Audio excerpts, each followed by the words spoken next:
Well, I'm gonna go to a jig, but I'm gonna go to a little bit smaller profile jig. Something about 3/8 of an ounce, a little bit smaller skirt, a little small grub trailer.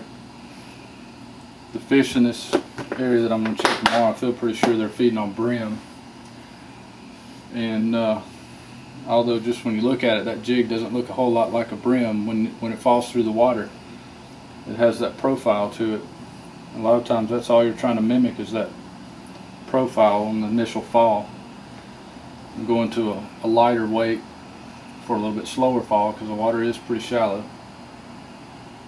And it's a good way to maximize the number of bites. If I'm getting plenty of bites and still not seeing the quality that I'm looking for, then I'll beef up the profile, maybe put a pocket chunk senior on a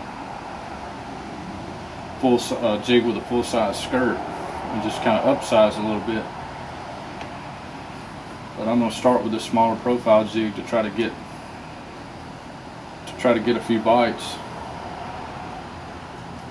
And if the quality's there, I feel like I'll probably have a better chance of getting more bites with the smaller profile jig. And this 3/8 ounce, I can even swim it a little bit too, so I'm planning on swimming it kind of slow just under the surface too.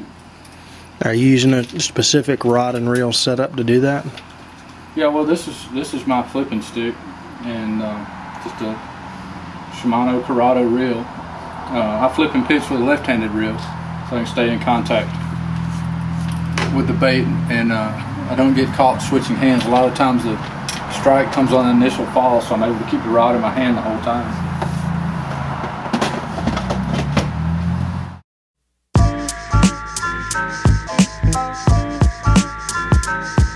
Thank you.